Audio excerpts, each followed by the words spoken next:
जय हिंद। जैसे कि हम आपको बताए थे कि हम आपको चैप्टर बाय चैप्टर बायो का ऑल क्लास का चैप्टर बाय चैप्टर हम आप लोगों को प्रोवाइड कर देंगे, जिसका आपको एक भी फी नहीं लगेगा और फ्री ऑफ कोर्स आप ये क्लासेस क्या कर सकते हैं, कर सकते हैं यूट्यूब पे जाके, जिसका हम आपको लिंक भी दे देते हैं। तो चलिए, ये है आपका आज क्लास चैप्टर 1, क्लास 11th का चैप्टर 1 हम स्टार्ट करने वाले हैं, जिसमें दिया हुआ है जीव जगत। कौन जगत बाबू? जीव जगत। जीव जगत आप सभी जानते हैं, छोटा से छोटा, बड़ा से बड़ा, आप भी और आपका बाबू भी, छोटा नन्ना मुन्ना भी, सब किस में आएगा? जीव जगत में। मक्खी मच्छर सब किस में आ जाएगा? जीव जगत में। तो इसमें आज सब चीज़ के बारे में पढ़ना है, पृथ्वी पर कितना कितना जीव है उस सब चीज़ के बारे में, जैसे कि आपको थंबनेल में दिख रहा होगा। अब हम स्टार्ट करते हैं बिना टाइम वेस्ट किए। देखिए, चैप्टर का नाम है जीव जगत। चैप्टर का नाम है बाबू जीव जगत। क्या नाम है? जीव जगत। चैप्टर का नाम है जीव जगत का परिचय। जीव जगत का परिचय। जीव जगत का परिचय। जीव जगत क्या होता है, ध्यान से समझेंगे। इस पृथ्वी पर पाए जाने वाले सभी जीवित जीवों का समूह जीव जगत कहलाता है। मतलब इस पृथ्वी पर जितना जीव पाया जाता है, जो सांस लेता है, उस सबको हम क्या कहेंगे? जीव जगत। उस सबको हम किस में रखेंगे? जीव जगत में। किसी को कोई दिक्कत इस पे?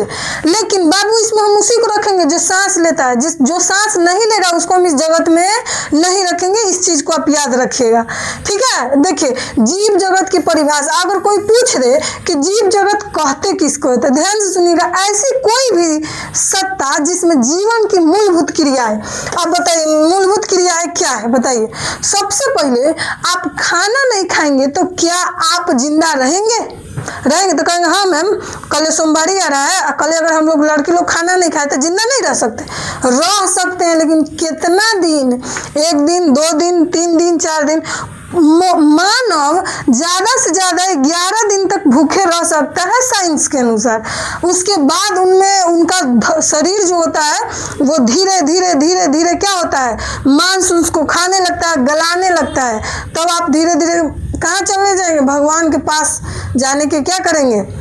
यात्रा पूरा कर रहे होंगे। तो देखिए, ऐसा कौन कौन काम है? मूलभूत क्रिया है, मतलब ऐसा कौन कौन काम है जो जरूरी है? सबसे पहला है पोषण। पोषण मतलब जब आप खाना खाइएगा तो पोषण ना मिलेगा। जैसे बच्चा में बॉर्नवीटा घोर के पिलाती थी मम्मी। अब देखिए यहाँ श्वसन। श्वसन जानते क्या होता है? सांस लीजिए और छोड़िए, सांस लीजिए और छोड़िए, इसी को कहते हैं श्वसन। क्या कहते हैं बाबू? श्वसन। परिवहन। क्या बाबू? परिवहन। आप चल के दूसरे से मिलने जाते हैं, इसको क्या कहते हैं? परिवहन। वैसे हमारे शरीर में ब्लड यहाँ से यहाँ, यहाँ से यहाँ, सारे शरीर में घूमते रहता है। उसको भी मन करता है, आपको मन करता है तो नहीं, उसको नहीं मन करेगा, वो भी घूमते रहता है, तो उसको हम कहते हैं परिवहन। परिवहन। हालांकि पोषण, श्वसन, परिवहन और उत्सर्जन, गति और प्रजनन, इस सारे के बारे में आपको एक एक शॉर्ट टॉपिक में आपको एक एक क्लास प्रोवाइड किया जाएगा। इसलिए इसको उस क्लास में आपको एकदम बेहतरीन से समझाएंगे, ठीक है। तो ये सब क्रियाएं जो है, जो जीव ये सब क्रिया करता है, उसी को हम कहते हैं जीव। क्या कहते हैं बाबू? जीव। बताइए, आप इसमें से क्या नहीं करते हैं? अगर आप लोग अभी कुमार होंगे तो आप प्रजनन नहीं करें। कुमार मतलब समझते हैं अनमैरिड। अनमैरिड होंगे तो प्रजनन नहीं करेंगे। हालांकि अभी भी चलता है, कोई छुपाने की बात नहीं है। चलिए, जीवों की प्रमुख विशेषताएं, मतलब कौन कौन विशेषता है जो जीवों में होनी चाहिए। चलिए, पहला कर रहा है सभी जीव कोशिकाओं से मिलकर। हाँ भाई, सभी जीव कोशिका से ही मिलकर बना। जैसे आप जहाँ पे है वहां से आप अपना कान पकड़िए, जोर से खींच लीजिए, आप पाएंगे कि आपके हाथ में आपके कान की छोटी छोटी कोशिकाएं क्या हो गई है? आ गई है। तो दूसरी बात देखिए, इनमें चयापचय। चयापचय मतलब जानते हैं? चयापचय मतलब जानते हैं? भोजन पचना, भोजन का अपचन, उसको कहते हैं चयापचय। उसके बाद करा वृद्धि। वृद्धि जानते हैं बाबू? वृद्धि और विकास जानते हैं? वृद्धि होता है कि जैसे आपका उम्र अभी 16 साल है, 17 साल है, तो आपका उम्र 20 साल होगा, 22 साल होगा, 25 साल होगा, तो इसको हम क्या कहेंगे? वृद्धि कहेंगे। क्या कहेंगे? वृद्धि। लेकिन आप हेतु से हेतु भी होगा, इसको विकास कहेंगे। क्या कहेंगे बाबू? विकास। तो वृद्धि और विकास समझ में आया। उसके बाद उत्तेजना के प्रति प्रतिक्रिया देते हैं। क्या देते हैं? उत्तेजना समझते हैं, मतलब आपको कोई, आप पढ़ रहे हैं तो आपको कोई पसंद आ गया है, आप लिख रहे हैं, आप कोई गाना सुन रहे, सोच रहे कि काश हमारे पास भी कोई, जैसे भोजपुरी गाना नहीं सुनते हैं, नहीं सोचते काश हमारे पास भी रहे। लड़का और लड़की दोनों में होता है, इसमें किसी एक के पास नहीं होता। अगला है प्रजनन। प्रजनन, जनन तो आप सब जानते हैं, जिससे हम पैदा हुए हैं उसी को क्या कहते हैं, प्रजनन। और जो हम लोग सब इंसान इन फ्यूचर करेंगे, मेल हो या फीमेल हो, ट्रांसजेंडर को छोड़कर। चलिए आगे बढ़ जाते हैं। वंशागति। वंशागति मतलब समझते हैं बाबू, देखो मेरा फेस ना मेरे मम्मी से 90% मिलता है, फेसे नहीं बाबू, लक्षणों मिलता है मेरा 90% मेरी माँ से। तो ये क्या हो गया, वंशागति। क्या हो गया बाबू, वंशागति। हम अपने माता पिता के क्या है, वंश है, इसलिए उनका लक्षण मेरे में क्या हो गया, प्रभावी हो गया। ये हम आपको जब 5वां चैप्टर पढ़ाएंगे 12th क्लास का, उसमें हम आपको बताएंगे वंशागति के बारे में। तो आपको जिनको भी लगे कि हमारे लक्षण हमारे माँ बाप से नहीं मिल रहे हैं, मम्मी पापा से नहीं मिला, वो चैप्टर 5 को पढ़ लेंगे, सारा डाउट क्लियर हो जाएगा। ठीक है, चलिए उसके बाद क्या कहता है, वातावरण के अनुसार अनुकूलन की क्षमता। जैसे हम लोग को ठंडा लगता है, ठंडी के समय में ठंडा, तो हम लोग क्या करते हैं, स्वेटर, जैकेट, कंबल, कालीन सब ओढ़ लेते कि नहीं ओढ़ लेते। हमको गर्मी लगता है तो लड़का लोग तो गंजिए में घूमता है एकदम। जैसे आप लोग बाहर रहते होंगे तो देखते होंगे ना, जब गर्मी के समय आता तो लॉज में पता चलता है कोई गंजिए न पहने, कोई गमछा लपेट के घूम रहा है। हालांकि लड़की ऐसा नहीं कर सकती, सब लड़के करता है। उसके बात करें जीवन चक्र, लाइफ साइकिल। क्या बाबू आप जीवन चक्र के बारे में जानते हैं? जब हम जन्म लिए, हमारा छठियार हुआ, हमारा छठियार अभी नहीं हुआ, जब हम जन्म लिए, छठियार हुआ, और छठियार होने के बाद आप बड़े हुए, स्कूल पहले तो नर्सरी में पढ़े, LKG UKG में, फिर उसके बाद क्लास किए, क्लास के बाद आप कॉलेज गए, कॉलेज के बाद यूनिवर्सिटी गए, यूनिवर्सिटी के बाद जॉब लिए, जॉब के बाद आप शादीशुदा हुए, 2-4 नन्हा मुन्ना हुआ, उसके बाद में आप दादा दादी बने, उसको शादी ब्याह करेंगे, और एक समय आएगा जब आप किसके पास चले जाएंगे, जिनसे आए हुए हैं वहीं से हम क्या करेंगे, वापस चले जाएंगे गॉड के पास। तो ये होता है जीवन चक्र। जीवन चक्र मतलब शुरू से लेकर के, जन्म से लेकर के मरण तक का जो समय होता है उसको हम कहते हैं जीवन चक्र। मैम क्या कोई आदमी बाइक लेकर के और एकदम, वो समझ में करते हैं ना, लहरिया कट मार रहा है, तो क्या वो आदमी अगर वहाँ उसका एक्सीडेंट हो जाता है और वो स्पॉट मर्डर हो जाता है, उसका डेथ हो जाता है, तो क्या उसको उस जीव का जीवन काल कहेंगे? नहीं बाबू, उस जीव को उसका जीवन काल नहीं कहेंगे। प्राकृतिक रूप से जो हमारे लिए गॉड जीवन बनाए हैं, जो समय बनाए हैं, जैसे कि अभी मानव का 70 साल, हमारे दादाजी अभी 74 साल के होता है कोई, लेकिन मैक्सिमम अब ज़्यादातर जाते हैं 70। उसके बाद कहते हैं मरते हैं, अर्थात मृत्यु निश्चित है।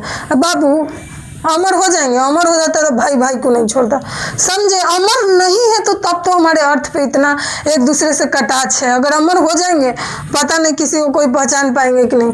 उसके बाद कह रहा है जीवों में विविधता। जीवों में विविधता का मतलब है कि एक जीव में क्या विविधता है। अभी हम आपको बताए हैं कि लक्षण, और इधर बताएंगे कि हमारा 90% लक्षण कहाँ से मिलता है, हमारे माता पिता से। और उसके बाद बताएंगे आखिर 10% लक्षण नहीं मिलता तो क्या हो गया, 10% तो नहीं ना मिलता है, तो ये 10% हो गया क्या, बताइए बाबू, विविधता। क्या हो गया बाबू, विविधता। कह रहा है जीवों की विविधता। इस पृथ्वी पर रहने वाले जीवों की संख्या प्रकार, आकृति, आकार, रंग, आकार, प्रकार, आदतों, रहने के स्थान आदि में क्या होते हैं, बहुत अधिक विविधता पाई जाती है। उसे जैव विविधता कहते हैं। जैसे जहाँ हम रहते वहाँ मच्छर रहता है, जहाँ हम रहते वहाँ छिपकली रहता है, जहाँ हम रहते जहाँ मकड़ी रहता है, जहाँ हम रहते जहाँ माछी रहता है, जहाँ हम रहते वहाँ छोटे छोटे जीव रहते हैं। लेकिन जहाँ हम रहते वहाँ मछली रहेगा, जहाँ हम रहते वहाँ मछली नहीं भाई, जिंदा मार के तो कोनो कुछ को रख सकते, तो जिंदा मछली नहीं रहेगा। तो उनके रहने का आवास अलग हुआ और हमारे रहने का आवास अलग हुआ। एक बात बताइए, जहाँ हम रह रहे वहाँ शेर को पाल लेंगे? नहीं पालेंगे। हालांकि वो भी रह सकता है लेकिन खाए ना, तब तो उसको भी अलग रखेंगे और हम भी अलग रहेंगे। तो उसका आवास अलग है और हम लोगों का आवास अलग है। हालांकि उन लोग से तब 12 चिड़ियाघर हम ही लोग हैं, तो उसमें कोई दिक्कत थोड़ी ना। तो जब कोई जीव अलग अलग स्थान पर रहता है उसी को कहते हैं जैव विविधता। क्या कहते हैं बाबू? जैव विविधता। जीवों का वर्गीकरण क्यों आवश्यक है बाबू? हम आखिर टेरिडोफाइटा, प्रोटिस्टा, मोनेरा, इस सब में आखिर जीव को हम क्यों बांटते हैं? पेड़ पौधों को भी हम क्यों बांटते हैं? क्या कारण है हमको बांटने? आप सभी सुने होंगे अपने माता पिता से कि इस पृथ्वी पर लगभग 84 लाख, कितने लाख बाबू? 84 लाख जीव है। बउआ हमर बोलो, अगर हम कहे कि बउआ इस सारे जीवों को आपको पढ़ना है तो क्या एक के बार में पढ़ लीजिए? 84 लाख, एक जन्म का कई जन्म हो जाएगा पढ़ने में 84 लाख जीवों को। लेकिन बाबू अगर हम इसमें डिवाइड कर दें, बांट दे खंड बाई खंड, 4 से 5 खंड, और आपको बोले कि बाबू इस खंड को, इस खंड को, इस खंड को, इस खंड को और इस खंड को पढ़ लीजिए, तब आसान रहेगा। यही कारण है जीवों का वर्गीकरण, ताकि हमको अध्ययन में क्या हो? सुविधा हो, और हम किसी पॉइंट को क्या करें? जल्दी ढूंढ सके। तो चलिए देखते हैं क्या दे रहा है, ध्यान से सुनिएगा। कह रहा है, यहाँ ध्यान से सुनिएगा बाबू, देखो जीवों की वर्गीकरण क्यों आवश्यक है? जीवों की संख्या बहुत अधिक है, इन्हें पहचान तथा अध्ययन करना कठिन है। आप सभी को हम बताए हैं कि जीव बहुत ज्यादा है, क्या हम उसको अच्छे से पढ़ सकते हैं? उसको अच्छे से हम नहीं पढ़ सकते। इसके लिए हमको जीव को बांट देना सही रहेगा, ताकि हम जीवों के बारे में क्या करें? अच्छे से पढ़ सके। उसके बाद कर अध्ययन को आसान बनाए, स्टडी करने में इन्हें समूहों में बांटना आवश्यक है अध्ययन के लिए। उसके बाद करा वर्गीकरण से समान लक्षण वाले जीवों का समूह, जैसे मानव में लड़का हो या लड़की, लिंग के आधार पे अलग है लेकिन लक्षण के आधार पे अलग नहीं है। बाहरी बनावट से बहुत कम ही है जो अलग है। जैसे मानव में खाना हम भी खाते हैं, खाना लड़का भी खाता है, उत्सर्जन हम भी करते हैं, उत्सर्जन लड़का भी करता है, परिवहन हम भी करते हैं, परिवहन लड़का भी। मतलब मानव में लक्षण क्या होते हैं? समान। तो मानव को हम एक श्रेणी में रख देंगे, और मानव के जैसे जैसे जिसका भी जीव होगा उसको हम एक श्रेणी में रख देंगे ना, तो वह से ना समझ में आए। तो ई देखो, ई दिख रहा है बाबू, ई, इसको हम कहते हैं रीढ़ की हड्डी। कौन हड्डी कहते हैं बाबू? रीढ़ की हड्डी। तो जिन जीवों में रीढ़ की हड्डी समान होती है, जिन जीवों में क्या होती है? रीढ़ की हड्डी होती है, उसको एक में वर्टिब्रेटा कहते हैं। अगर आप सुने होंगे तो कशेरुकी, क्या कहते हैं? कशेरुकी। और जिनमें ये रीढ़ की हड्डी नहीं होता है, ये रीढ़ की हड्डी जानते हैं? पीछे वाला जो लंबा होता है, अगर वो जीन में नहीं रहेगा उनको कहेंगे अकशेरुकी। क्या हम इस आधार पर भी दो भागों में बांट सकते हैं? बिल्कुल बांट सकते हैं। वर्गीकरण से समान लक्षण वाले जीव का समूह बनता है। इससे जीवों के नामकरण तथा परस्पर संबंधों को समझने में क्या होती है? सहायता मिलती है। नामकरण में भी आसान होता है और समझने में भी क्या होता है? आसान होता है। ये था जीवों का वर्गीकरण क्यों आवश्यक है उसके लिए। देखिए, पृथ्वी पर लगभग 1.8 मिलियन, लगभग 18 लाख प्रजातियां के जीव पाए जाते हैं। हम जो 84 लाख बताए हैं उसमें छोटा से छोटा और बड़ा से बड़ा, उसमें हम डायनासोर की भी बात की है। पूरे जो अभी तक विलुप्त हो गया है ना, गिद्ध, चिल जानते हैं ना, चिल, हम उसकी भी बात किए थे। एक ही जीव के नहीं, अभी तक कुछ दिन में जो क्या कहते हैं उसको जुगनू कहते हैं ना, जिसको हम लोग हाथों में पकड़ के देखते थे लाइट दे रहा है। उससे तो खैर गाँव का, शहर में इतना ना लाइटें हो गया कि उसका जरूरत नहीं। तो जुगनू भी धीरे धीरे समाप्त हो जाए। आप देखे होंगे कि अगर आपके घर में आसपास में रोशनदार बनाया होगा जिसमें होल करके उसमें कुछ कुछ चिड़िया होती थी छोटी छोटी, जिसको हम गौरैया कहते थे, देहात में इसको फुरगुद्दी कहते हैं।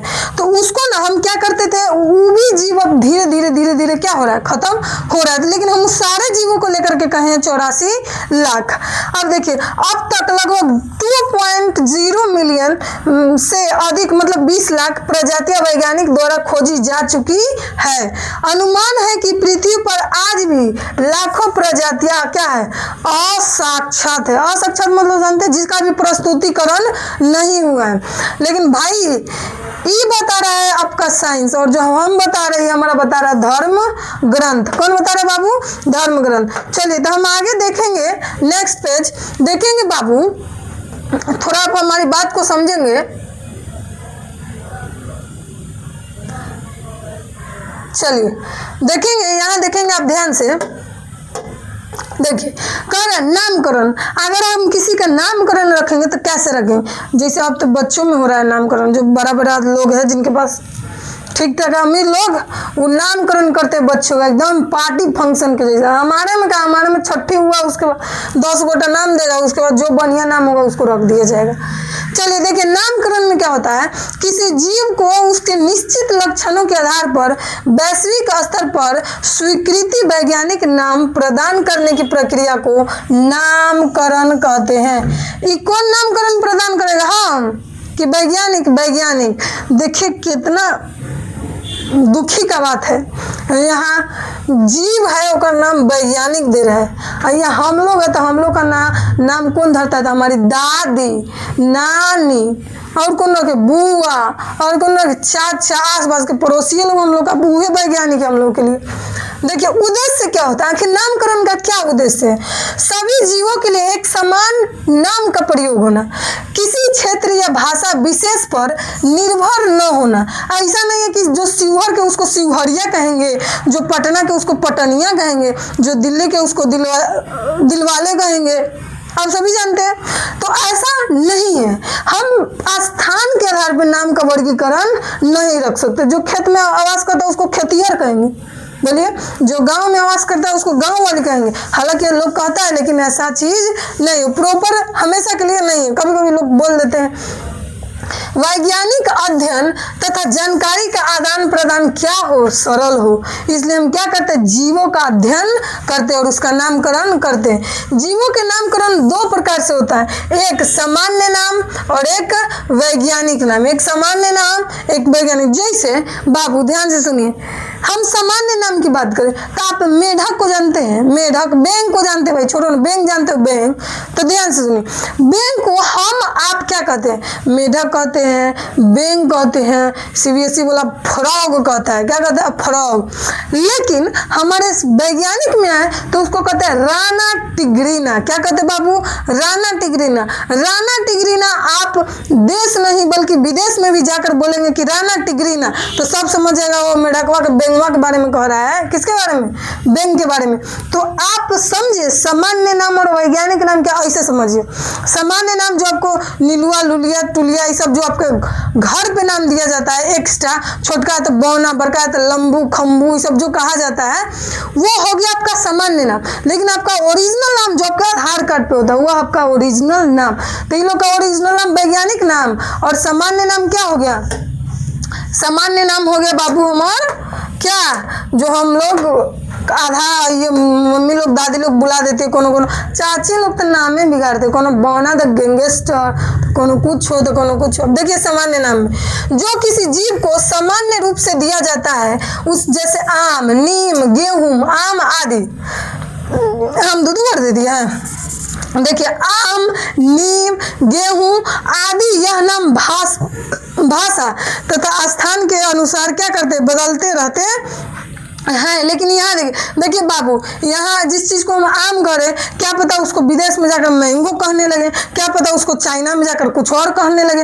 लेकिन आम का अगर वैज्ञानिक नाम जान जाते, नीम का वैज्ञानिक नाम जान जाते, तो उसको कहीं भी जाएंगे वही नाम देंगे और सारे के सारे वैज्ञानिक समझ जाएंगे। न तो लैब में जाकर पहुंच जाएगा सब, इंडिया वाला कहेगा एक आम कहा आम, और वो लोग कहेगा नहीं this is it is mango, क्या इट इज मैंगो, ससुरा आम कहा, तो थोड़ा लड़ाई वाला बात हो जाए। इसलिए सबको मेल को इक्वल टू एक नाम दे दिया गया, उसको वैज्ञानिक नाम कहते हैं। इंडिया के रहे अन्य कोई भी देश का वैज्ञानिक रहे उसको क्या कहेगा, वैज्ञानिक नाम से ही जाना जाएगा।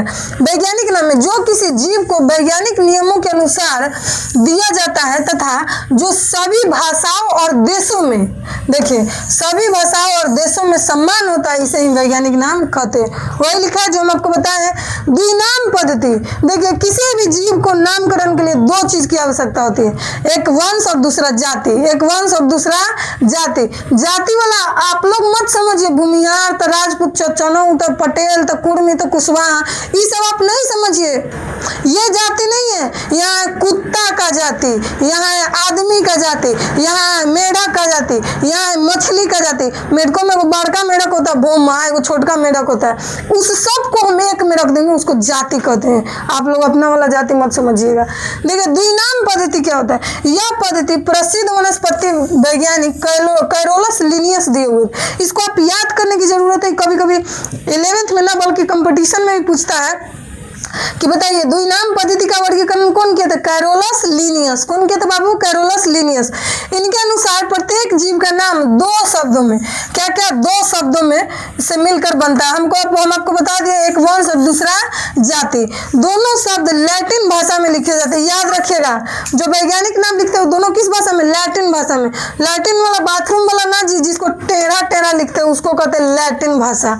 इसे द्विनाम पद्धति या द्विनाम प्रणाली भी कही जाती है। कोई दिक्कत है बाबू? इसे द्विनाम पद्धति या द्विनाम प्रणाली कही जाती है। चलिए हम आगे देखेंगे, ध्यान से यहाँ समझेंगे तो देखेंगे वैज्ञानिक नाम लिखने की विधि। यहाँ जीनस और दूसरा स्पेसीज। जीनस मतलब होता है वंश, जीनस मतलब बाबू वंश, और स्पेसीज मतलब होता है जाति।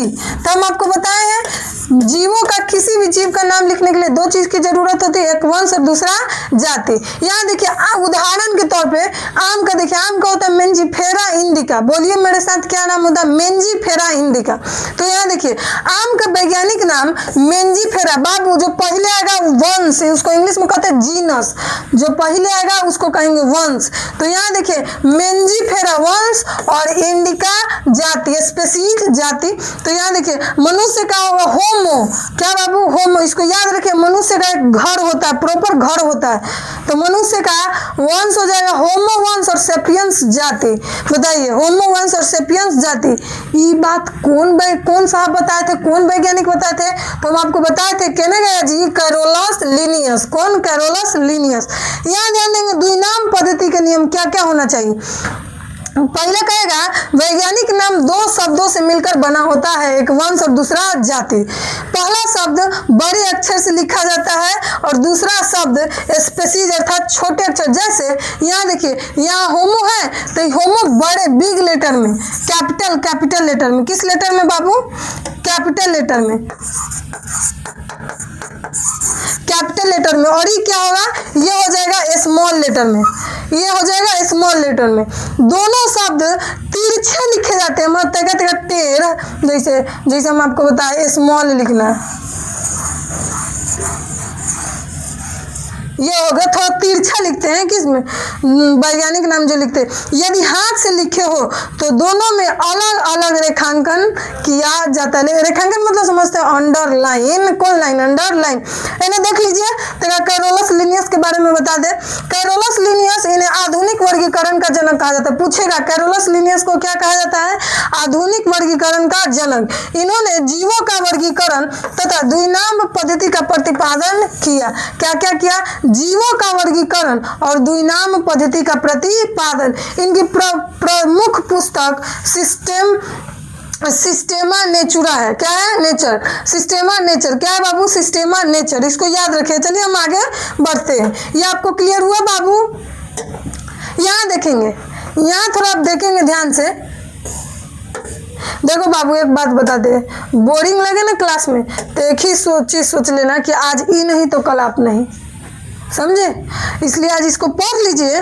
जो बच्चा मेरा 11th क्लास में है ना और ये सोच रहे हैं कि भाई चलो ना 11th क्लास में हंसते हंसते पास हो जाते, यही चीज़ आपको जब आप कंपटीशन में जाएंगे, जब आप बीएससी लेंगे, साइंस लेकर के पढ़ेंगे जिसमें आपको बॉटनी रहेगा या जूलॉजी रहेगा, यही सब क्वेश्चन आएगा। तो पहले से कंप्लीट रखिए बाबू, अच्छा रहेगा। इसलिए घबराइएगा नहीं, किसी का मैसेज उसे आए तो चल मत देना, ठीक है? यहाँ थोड़ा पढ़िए, रिक्वेस्ट है आप लोगों से, ठीक है बाबू? चलिए वर्गीकी क्या है? जीवों के अध्ययन में समानता, संबंध, विविधता के आधार पर उन्हें समूहों में बांटने तथा इन समूहों का नामकरण करने को क्या कहते हैं? वर्गीकी। क्या कहते हैं? वर्गीकी। देखिए जीवों में क्या क्या लक्षण है जो अलग होता है, जीवों में कौन कौन सा समूह है जो अलग होता है, इसी आधार पर जब हम जीवों को बांटते हैं तो उसको क्या कहते हैं? वर्गीकी। यहाँ देखिए वर्गीकरण क्या है? वर्गीकी अलग हो गया, वर्गीकरण अलग हो गया। जीवों को उनके लक्षण तथा आपसी संबंध के आधार पर व्यवस्थित क्रम में विभिन्न समूहों या कोटियों में बांटने की प्रक्रिया को वर्गीकरण कहते हैं। देखो बाबू क्या कर रहा है, जीवों को उनके लक्षण और आपसी संबंध। लक्षणों मतलब आपका क्या क्या लक्षण, मतलब आपका लक्षण कौवा से मिलता है कि लड़की लोग का सांप से मिलता है, जोना से मिलता है, उसको उसमें बांट दीजिए। हालांकि ऐसे सांप से नहीं होता, ये मजाक के तौर पर करते, ठीक है? मेरे बात को बुरा मत मानिएगा लड़की लोग। देखिए वर्गीकरण का क्या उद्देश्य, वर्गीकरण का क्या उद्देश्य, ध्यान से सुनिएगा। जीवों के पहचान करना, जीवों के पहचान करना, अध्ययन को सरल एवं सुविधाजनक बनाना, इसीलिए वर्गीकरण करते हैं ना, ताकि हमको अध्ययन में सुविधा हो। अगला कह रहा है, ध्यान से सुनिएगा, समान जीवों को एक समूह में रखना, जो जो समान है उसको एक समूह में रख देंगे। उसके बाद कर रहा है, विभिन्न जीवों के मध्य संबंधों को समझना, एक जीव का संबंध दूसरे जीव से क्या है इसको समझना। तीसरा, पांचवा, वैज्ञानिक नामकरण द्वारा क्या है, भ्रम को दूर करना। वैज्ञानिक कुछ और कहता है, उस भ्रम को दूर कीजिएगा, ठीक है। जैसे यहाँ देखिए, याद रखे मतलब नोट जैसे हम लिखवाते हैं उसको। वर्गीकी एक क्रमिक पद्धति है जिसमें जीवों को छोटे से बड़े समूह में क्या करते हैं, व्यवस्थित किया जाता है तथा प्रत्येक समूह को एक निश्चित नाम दिया जाता है। बिल्कुल भाई, यहाँ आपको नीचे पहले तो हम संघ बता देंगे, उसके बाद हम आपको समूह बताएंगे, इसलिए आप घबराइएगा नहीं। आप सारों का समस्या का समाधान यहाँ होगा, घबराने की आवश्यकता नहीं है मेरे प्यारे बच्चों। इसमें घबराएंगे नहीं, घबराएंगे, ठीक है। यहाँ देखिए, वर्गीकी श्रेणियां आखिर हम क्यों बांटते हैं उस चीज को ध्यान से सुनो। पहला है जाति, जाति सबसे छोटी इकाई, क्या बाबू, सबसे छोटी इकाई, समान लक्षणों वाले जीवों का समूह जो आपस में प्रजनन करते तथा उर्वर संतान उत्पन्न करते। क्या करते, उर्वर संतान उत्पन्न करते। याद रखिए, जीवों के वर्गीकरण का सबसे छोटी इकाई जाति ऑब्जेक्टिव में पूछता है। वंश के बारे में समझिए, एक या अधिक जातियों का समूह जिनमें बहुत अधिक समानताएं होती है, जैसे होमो वंश जिसमें ट्रांसजेंडर हो, मेल हो, फीमेल हो, बुढ़े लोग हो या दादी लोग हो या बच्चे लोग हो या बच्ची लोग हो, ये सबको हम होमो वंश में रखे थे। अर्थात होमो, आप वंश समझ ही रहे हैं, इसमें वंश में सब है, इस वंश में बंदर भी आते हैं। देखिए, कुल क्या होता है, एक या अधिक वंशों का समूह जिनमें समान लक्षण वाले पाए जाते हैं। उदाहरण होमिनिडिया। चलिए, गण में समझिएगा, एक या अधिक कुल समूहों का जिनमें कुछ विशेषता पाई जाती है। देखो बाबू, जाति से मिलकर वंश, वंश से मिलकर कुल, कुल से मिलकर के गण और गण से मिलकर के वर्ग, वर्ग से मिलकर के संघ और संघ से मिलकर के जगत। जगत मतलब समझते हैं बाबू, जगत मतलब होता है जिसमें एक ही में सारे जीवों को रख दिया जाता है, उसको क्या कहते हैं, जगत। तो आप समझिएगा, वर्ग में देख लीजिए, एक या अधिक गणों का समूह। देखिए, गण के बाद वर्ग आए तो वर्ग में गण आएगा कि नहीं आएगा, आएगा ही, हम आपको बता चुके हैं बाबू। अब देखिए, एक या अधिक वर्गों का समूह जिनमें संरचनात्मक योजनाएं क्या होती है, समान होती है। उसमें देखिए, एक या अधिक से उधर जगत है तो इधर संघ। ये सीक्वेंस याद रखें। आप में से जो भी बच्चा नीट का प्रिपरेशन करते होंगे वो इस चीज को याद रखेंगे। ये पूछता है निम्नलिखित में से कौन सा जीवों के वर्गीकरण का सही क्रम है, जाति, वंश, कुल, गण, वर्ग, संघ, जगत। याद रखिएगा, बोलिए, जाति, वंश, कुल, गण, उसके बाद में वर्ग, संघ, जगत। बताइए कौन कौन, जाति, वंश, कुल, गण, वर्ग, संघ, जगत। जाति, वंश, कुल, गण, वर्ग, संघ, जगत। देखिए, वर्गीकी की विशेषता क्या होती है, ध्यान से सुनिएगा।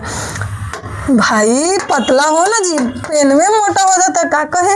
यह एक क्रमबद्ध तथा वैज्ञानिक पद्धति है। कौन पद्धति है बाबू, क्रमबद्ध, मतलब एक के बाद एक। दूसरा है, यह प्राकृतिक होगा जी, हाँ, प्राकृतिक संबंधों पर आधारित होती है। तीसरा करे, स्थिर नहीं होती, नई खोजों के साथ संशोधित होती रहती। संविधान में जैसे नया नया खोजेगा, नया नया नियम आएगा तो संशोधन होगा ही, वैसे ही साइंस में भी नए नए खोज आता है। जैसे आप पढ़ेंगे तो अगर केमिस्ट्री में सिद्धांत पढ़ेंगे परमाणु के बारे में, तो उसमें जितना वैज्ञानिक थे सब अपना अपना सिद्धांत अलग अलग दिए।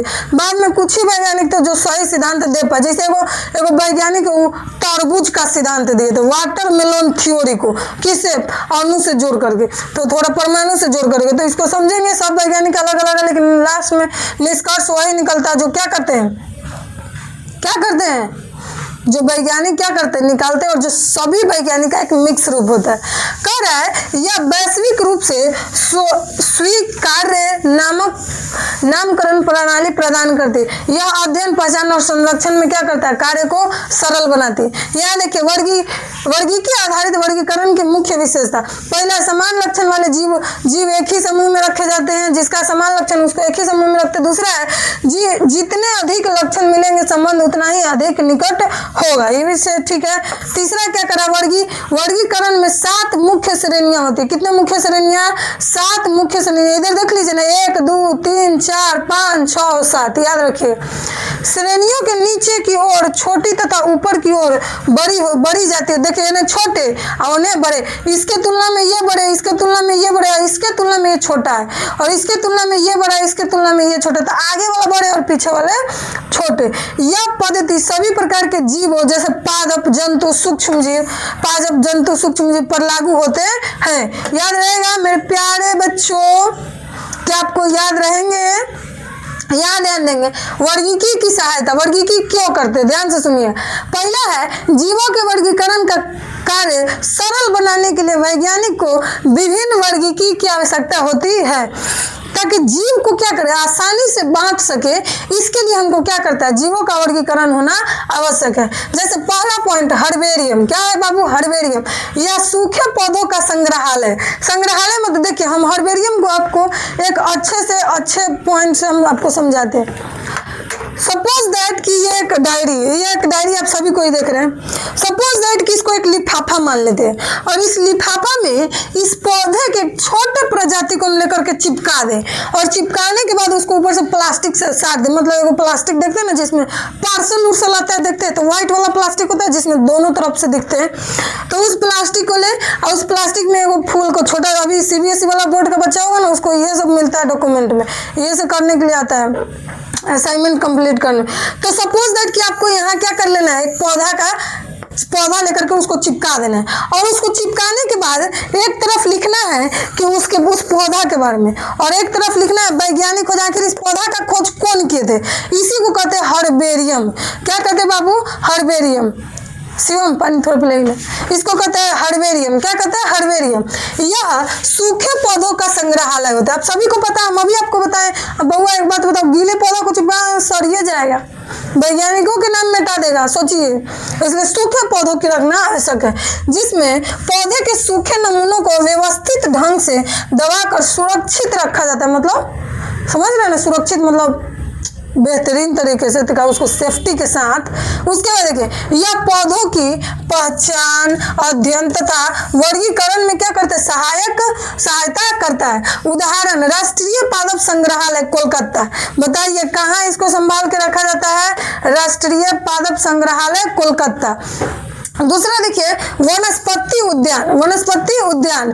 यह जीवित पौधों का संग्रह होता है, जहाँ विभिन्न प्रकार के जीवों को क्या करते हैं, उगा करके सुरक्षित रखा जाता है। यहाँ उगा करके, लेकिन इसमें सूखा हुआ नहीं रहता बाबू, इसमें हरियर रहता है।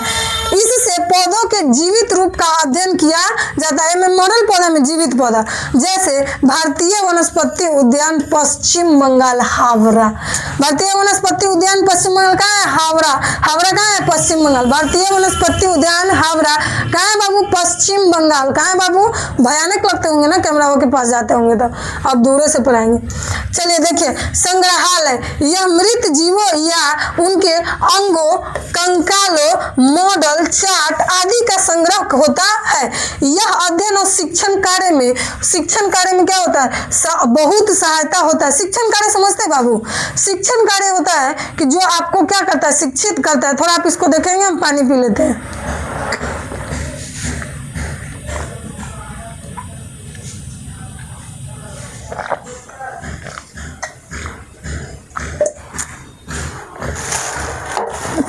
एक्चुअली कल है लड़की लोग का फास्टिंग, सोमवारी, जो आप सभी जानते हैं। इसमें से लड़की लोग कर रहे हैं, आप लोग कर रहे होंगे तो कमेंट में हर हर महादेव जरूर लिखें।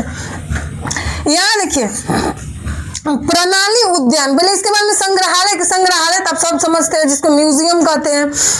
यहाँ कंकालों रखा, जैसे हम लोग जैसे हमारे जैसे, अगर इस अर्थ पे कोई रहबे नहीं करे, हम अजूबा रहते, हमको मानव में सिर्फ हम ही रहते, कौन, सिर्फ हम। तो अगर हम मर जाते ना, तो हमारे हड्डी को एक रूम में, एक बक्सा में बंद कर दिया जाता। और जब जैसे हम लोग के जैसे समझदार अगर बंदर रहते तो बंदर को पढ़ाया जाता, बाबू ये देखिए ये कौन है, ये मानव में एगो जीव हुआ करता था जिसका नाम था अनु। क्या नाम था, अनु। उसी अनु को क्या किया, मर गया था। इसी प्रकार का एक जीव हुआ करता था अर्थ पे, हमारे को रख दिया जाएगा, कहाँ रख दिया जाएगा, म्यूजियम में। तो तो वैसा ही उसी जीव को रखा जाता है जिसका इस अर्थ पे धीरे धीरे उसका समाप्त होना निश्चित है। जो समाप्त हो रहा है उसके क्या कहते हैं, कंकाल उंकाल को रख दिया जाता है। यहाँ देखिए, यह जीवों की संरचना, विविधता तथा विकास को समझने में मदद करता है। उदाहरण, भारतीय संग्रहालय कोलकाता, भाई कोलकाता में, उन्हें हर्बेरियम भी कोलकाता में और इन्हें भी कोलकाता में। प्राणी जगत के बारे में समझ, यह जीवित जानवरों का जू, चिड़ियाघर, यह जीवित जानवरों का संग्रह होता है। इसमें विभिन्न प्रकार के जानवरों को प्राकृतिक परिस्थितियों के समान वातावरण, जैसे वो शेर को जैसा परिस्थिति है ना, देख रहे हैं, हाथी है ना, कौन है जी, है ना, कौन है, जिराफ है ना, जिराफ तो हिरन है, अब कोनो रहे, देखिए ना, देख रहे हैं। तो यहाँ ध्यान दीजिए, हमको का रिलेशन थोड़ी नहीं बनाना है, यहाँ ध्यान दीजिए, लेकिन आप लोग इसको देखें समझे, ठीक है बाबू। यहाँ देखिए, इससे जानवरों के व्यवहार, आदत तथा उनके संरक्षण का ज्ञान मिलता है। उदाहरण, पटना के चिड़ियाघर में, पटना आप सभी जानते होंगे, जो पटना में होते होंगे चिड़ियाघर में कौन कांड होता है, इसलिए आप थोड़ा जाए तो भाई के साथ ना जाए, मम्मी पापा या खासकर मम्मी के साथ जाए चिड़ियाघर में, किसी के साथ ना जाए। चलिए आगे देखिए, बाकी आप लोगों की मर्जी। आगे देखिए, वर्गीकी सहायता के लाभ क्या करें, जीवों की सही पहचान वर्गीकरण में क्या करते हैं, सहायता मिलती है। अध्ययन एवं अनुसंधान का कार्य सरल हो जाता है। अध्ययन एवं अनुसंधान का कार्य क्या हो जाता है, सरल हो जाता है। देखो देखो, एक बच्चा कह रहा है पसीना बहुत आ रहा है, तो कहते हैं, आप सभी जानते हैं क्या कहते हैं, कि जो पानी से नहाता है वो लिबास बदलता है। जो पानी से नहाता है वो लिबास बदलता है, और जो पसीने से नहाता है वो इतिहास बदलता है। तो हम भी इतिहास बदलेंगे बाबू। अध्ययन एवं अनुसंधान का कार्य सरल हो जाता है। अगला कह रहा है, आप लोगों को दिखाई दे रहा है बाबू, यहाँ कह रहा है दुर्लभ एवं विलुप्त प्राय जीवों के संरक्षण में क्या होती है, सहायता होती है। विद्यार्थियों को व्यवहारिक ज्ञान मिलता है। जैसे हम कुछ विद्यार्थी को लेकर जाएंगे चिड़ियाघर घुमाने, तो कहेंगे देखिए बाबू, आपका लक्षण उस जानवर से मिलता जुलता है, बताएंगे कि नहीं बताएंगे, बताएंगे। तो ये कह रहा है विद्यार्थियों का अध्ययन में क्या हो, ज्ञान मिले। जैव विविधता को समझने में सहायता हो, कैसे एक जीव दूसरे जीव से जुड़े रहते हैं, इसी को कहते हैं विविधता। याद रखने योग्य बातें, मतलब मेन पॉइंट, हर्बेरियम सूखे पौधे रखे जाते हैं, वनस्पति उद्यान में जीवित पौधे उगाए जाते हैं, संग्रहालय में मृत जीवों के अंग कंकाल को रखा जाता है। जो हम यहाँ समझाए वही नोट में दे दिया, ऑब्जेक्टिव में ही पूछेगा, सो आप याद रखेंगे। प्राणी उद्यान में जीवित जानवरों को रखा जाता है। प्राणी उद्यान में किसको, जीवित जानवरों को। ये सभी वर्गीकरण को आसान और वैज्ञानिक बनाते। कैसे बनाते बाबू, आसान, ताकि हमको क्या अध्ययन में सुविधा हो। ये सभी वर्तमान को आसान और वैज्ञानिक बनाते। वर्तमान मतलब समझते प्रेजेंट टाइम को क्या करते हैं, आसान एवं सरल बनाते हैं। यहाँ समझेंगे प्रजाति, वंश, कुल, गण, वर्ग, इसको समझेंगे। वर्गीकृत श्रेणियां क्रमबद्ध होती है। इनमें छोटी श्रेणी वाली बड़ी श्रेणी के अंतर्गत रहे, मतलब जो बड़ा होता है उसके अंतर्गत क्या करता है, छोटे को रखा जाता है। जो बड़ा होता है उसके अंतर्गत किसको रखा जाता है, छोटे को। सो इसको याद रखेगा। पहला प्रजाति, इसका भी सीक्वेंस पूछेगा, वर्गीकी का सीक्वेंस बताइए। पहला प्रजाति, दूसरा वंश, तीसरा कुल, चौथा संघ, गण और पांचवा वर्ग। यहाँ देखिए प्रजाति, एक ही प्रकार के जीव जो प्राकृतिक अवस्थाओं में आपस में क्या होते हैं, प्रजनन तथा उर्वर संतान उत्पन्न करते निरंतर। उसके बाद कर मानव, आम, गाय, ये सब एक ही क्या है, और यहाँ अलग फ्रॉड चल रहा है, हिल जाता है ना। यहाँ देखिए क्या कर रहा है, आप देखिए इसमें एग्जाम्पल में याद रखिएगा, मानव, आम, गाय। विशेषता, यह छोटी एवं मूल इकाई है। मानव लक्षण वाले जीवों का समूह है, आपस में उर्वर संतान उत्पन्न करते हैं। वर्ग में समझिएगा, एक या अधिक निकट संबंधित प्रजातियां को मिलाकर वंश बनाते हैं। उसके बाद समझिए, जैसे मानव, आम, गाय, इसमें भी क्या होगा, मानव, आम, गाय। इसकी विशेषता देखिए, प्रजाति से बड़ी इकाई, वंश के सभी जीवों में समानता अधिक होती है। वंश के सभी जीवों में क्या होती है, समानता अधिक होती है। जैसे आम में आप लोग सुने होंगे, जैसे आप लोग कमेंट में जरूर बताएं कि आप आम के कितने प्रजाति को जानते हैं, आप आम के कितने प्रजाति को जानते हैं, इसको बताइए। कुल में समझिए, एक या अधिक वंशों को मिलाकर कुल बनता है। उदाहरण में समझिए, मानव, आम, गाय, सब में यही मानव, आम, गाय तीनों के उदाहरण लिए। गाय को मानव पालेगा खाने के लिए आम। जैसे वंश का समूह कुल के सदस्य के मुख्य लक्षण समान होते हैं, मतलब जो कुल के सदस्य उसका लक्षण क्या होता है, समान होता है। गण में समझिएगा एक या अधिक कुलों को मिलाकर गण बनता है। कुल मिलाकर देखो, प्रजाति मिलाकर वंश, वंश मिलाकर कुल, कुल मिलाकर गण, गण मिलाकर वर्ग। एक या अधिक कुलों को मिलाकर गण बनता है। उदाहरण में मानव, आम, गाय। कुलों का समूह, विशेषता क्या है, कुलों का समूह गाय के सभी सदस्य में समानता और व्यापक होती है। वर्ग में समझिएगा एक या अधिक गणों को मिलाकर किसका वर्ग बनाते हैं, मानव, आम, गाय।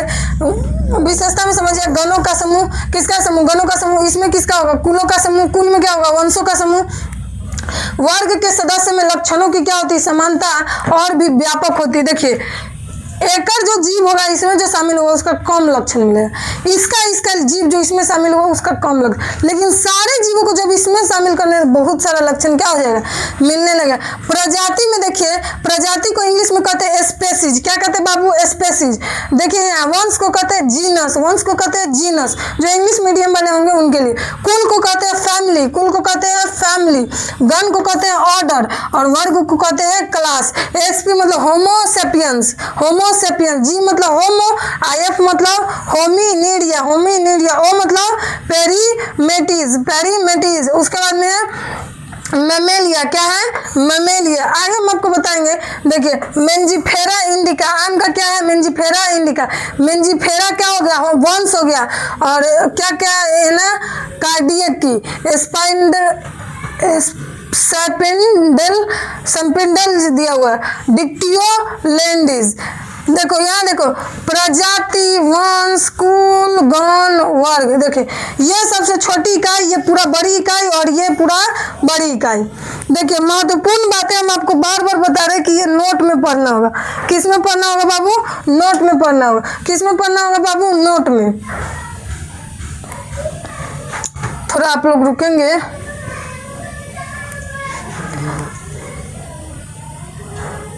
थोड़ा आप लोग रुकेंगे, इस स्लाइड में घसक जाता है ना जी, ये तो प्रॉब्लम है बा। चलिए इस चीज को समझेंगे बाबू मेरे प्यारे बच्चे, इस चीज को देखिए। महत्वपूर्ण बात, वर्गीकरण का जनक किसको कहा जाता है, बताए। दो चीज दिया था, कैरोलस लिनियस। उन्होंने सिस्टेमा नेचुरा का क्या किया था, नामक पुस्तक दिया था। वर्गीकी श्रेणियां हमेशा निश्चित क्रम में होती है, एक के बाद एक। प्रत्येक जीव को अद्वितीय नाम देने की आवश्यकता होती है, इसे नामकरण कहते हैं। जीवों का अद्वितीय नाम को क्या कहते हैं, नामकरण। जीवों के अद्वितीय नाम को नामकरण। प्रजाति, वंश, कुल, गण, वर्ग सबसे छोटे से बड़े क्रम में। समानता जितनी अधिक होती, श्रेणियां उतनी क्या होगी, छोटी होगी। वर्गीकरण जीवों की पहचान और अध्ययन को आसान बनाता है। आपको बोलेंगे बताइए होमो वंश, जाकर देखिए तो आप डायरेक्ट जाएंगे और किसको देखेंगे, होमो वंश को। किसको देखेंगे, होमो वंश को। संघ में समझिए, संघ और जगत में समझिएगा। जीवों को वर्गीकृत करने की अंतिम श्रेणी संघ और जगत। हम आपको बताए थे पिछले स्लाइड में संघ और जगत क्या था। संघ के बारे में एक या अधिक वर्गों को, संघ से जस्ट पहले आता है वर्ग, संघ से जस्ट पहले क्या आता है, वर्ग।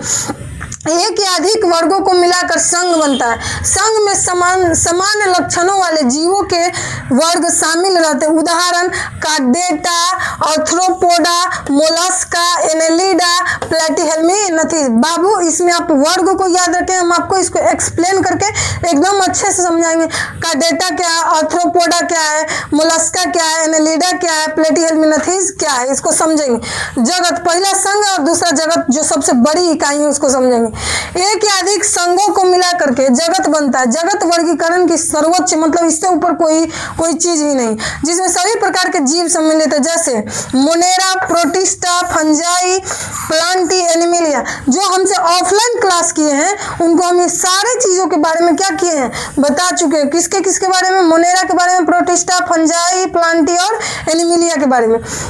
इधर समझेंगे थोड़ा ध्यान से। श्रेणियां, वर्गीकी श्रेणी एवं पदानुक्रम। देखिए जो 11th में है या जो 10th में है इस क्लास को देख सकते हैं, लेकिन नोट नहीं करेंगे। लेकिन जो 11th में है वो इस क्लास को देखेंगे और नोट भी करेंगे, ठीक है। जगत में क्या होता है, इस सबसे उच्च एवं व्यापक समूह जिसमें सभी संघ को सम्मिलित किया जाता है। अब हम ऊपर से नीचे बढ़ते हैं। संघ में क्या होगा, जगत से नीचे जिसमें अनेक वर्ग शामिल, वर्ग में क्या होगा, संघ के नीचे जिसमें अनेक गण शामिल, गण में क्या होगा, वर्ग से नीचे जिनमें अनेक कुल शामिल, कुल में क्या होगा, गण से नीचे जिनमें अनेक वंश शामिल, वंश में क्या होगा, कुल से नीचे जिनमें अनेक प्रजातियां शामिल है, वंश से नीचे की श्रेणी, प्रजाति सबसे छोटी का, इसके नीचे कुछ शामिल नहीं है। आगे देखिए, यहाँ थोड़ा आप समझेंगे बाबू मेरे। देखिए वर्गीकरण के नियम, वर्गीकरण ध्यान से सुनेंगे। वर्गीकरण क्या कहता है, वर्गीकरण प्राकृतिक लक्षणों के आधार पर किया जाता है। मानव निर्मित लक्षण ना, प्राकृतिक। रोबोट अलग लक्षण बना देगा तो क्या उसको मानव मिला के शामिल कर देंगे, नहीं। जो जीवों में प्राकृतिक लक्षण होगा उसी के आधार पर हम जीवों का वर्गीकरण करते हैं। सूक्ष्म से स्थूल तथा सरल को जटिल लक्षणों को ध्यान में रख कर किया जाता है। मतलब जो सूक्ष्म है उसको, जो बड़ा है उसको, और जो जटिल है वो, जो सरल है उस सबको ध्यान में रखकर हम जीवों का वर्गीकरण करते हैं। वर्गीकरण परिवर्तनशील होता है, जैसे नए जीवों के खोज के साथ इनमें परिवर्तन होता रहता है। याद रखें, वर्गीकरण का उद्देश्य जीवों के अध्ययन को क्या करना, सरल और सुव्यवस्थित, मतलब व्यवस्थित क्रम से, ढंग से। याद रखें, अध्ययन में क्या उनको सुविधा हो, इसलिए जीवों का वर्गीकरण करते। वर्गीकरण के लाभ, जीवों की पहचान एवं अध्ययन में सुविधा हो, सामान्य लक्षणों वाले जीवों को एक समूह में रखा जाता है, वैज्ञानिक नामकरण करने में सहायता करती है, जीव जैव विविधता का अध्ययन संभव हो पाता है। वर्गीकरण की सर्वोच्च श्रेणी को जगत कहते हैं, वर्गीकरण की सबसे छोटी इकाई को प्रजाति कहते हैं। कैरोलस लिनियस को वर्गीकरण का जनक कहा जाता है। बाबू देखिए, आप अगर स्लाइड में देखेंगे तो सबसे ज्यादा पॉइंट आया कैरोलस लिनियस से, इसको याद रखिएगा। 2 नंबर में पूछता है, इसको याद रखिए। जीवों के वैज्ञानिक नाम 2 शब्द में होते हैं, एक वंश और दूसरा जाति। ये हम आपको क्या किए हैं मेरे प्यारे बच्चों, बता चुके हैं। आगे चलिए, अध्याय का सार, मतलब पूरे आप चैप्टर में क्या पढ़े हैं उसको समझेंगे। अध्याय का सार में कहता है, जीवों की दुनिया को समझने के लिए वैज्ञानिक ने उनका नाम वर्गीकरण किया, जिससे अध्ययन में क्या हो बाबू, सुविधा हो। अध्ययन में क्या हो, सुविधा। वर्गीकरण के लिए नामकरण आवश्यक है, जिसमें द्विनाम पद्धति का प्रयोग किया जाता है। किसका प्रयोग किया जाता है, द्विनाम पद्धति का। वर्गीकी जीवों के पहचान, अरे घसकते रहता है, क्या हो जाता है इसको, बेचारा यो कभी कभी पगला जाता है। हमारा सहयोग करे स्लाइड जी, हमारे प्यारे बच्चों को हम पढ़ा रहे, इतने अच्छे बच्चों को पढ़ाएंगे और आप मेरा सहयोग नहीं कीजिएगा। देखिए क्या करा है, देखिए ध्यान से सुनिएगा। वर्गीकरण के लिए नामकरण आवश्यक है, जिनमें द्विनाम पद्धति का प्रयोग किया जाता है, जिसमें हम आपको बता चुके हैं, पहला वंश और दूसरा बाबू जाति। वंश और जाति। यहाँ देखिए, वर्गीकी जीवों के पहचान, नामकरण तथा वर्गीकी की विज्ञान। कौन है, वर्गीकी है। जीवों को सामान्य लक्षणों के आधार पर विभिन्न श्रेणियों में बांटना, प्रजाति, वंश।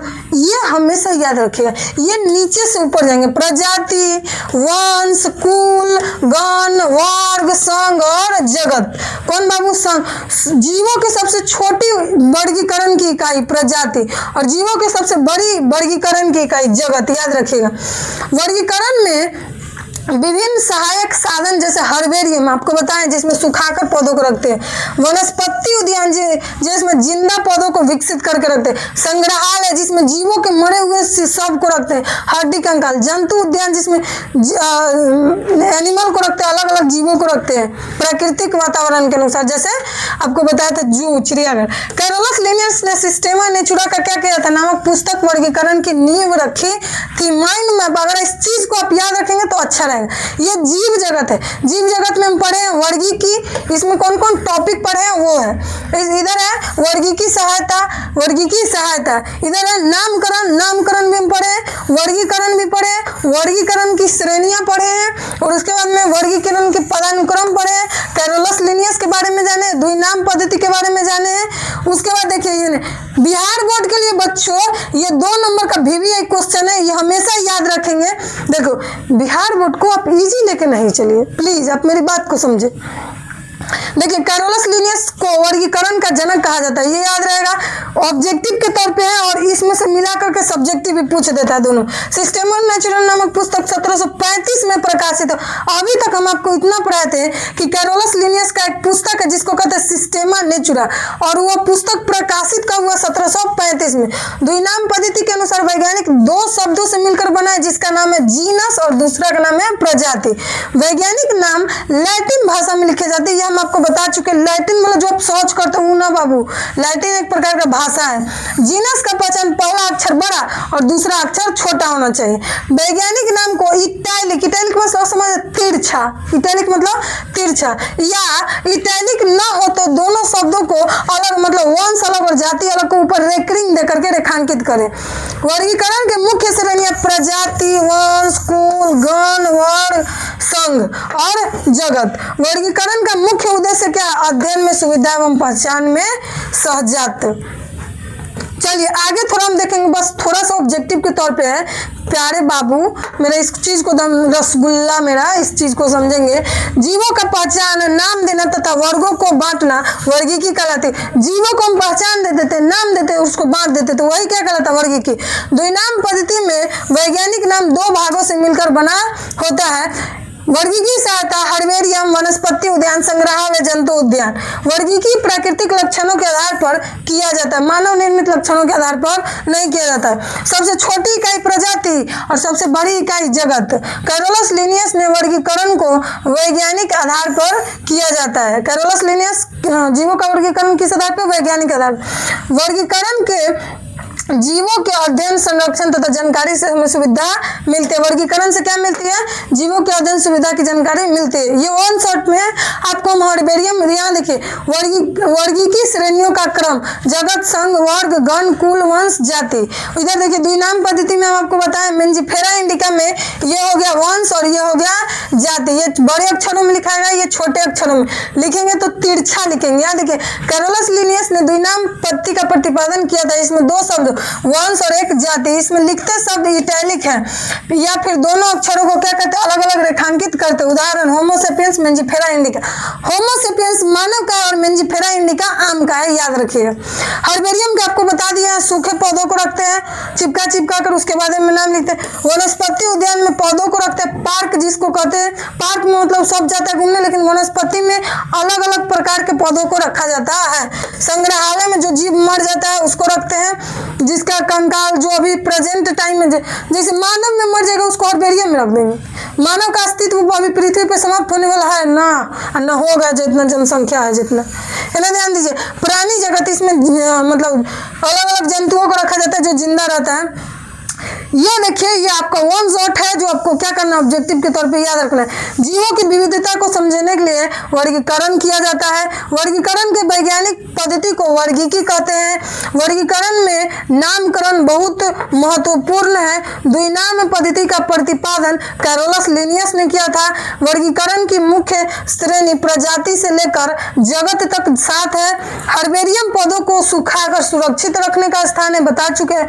संग्रहालय सुरक्षित अंगों, कंकालों आदि का संग्रह होने का स्थान है। प्राणी जगत में जीवित जंतुओं का संरक्षण होता है। द्विनाम पद्धति की पुस्तक सिस्टेमा नेचुरा।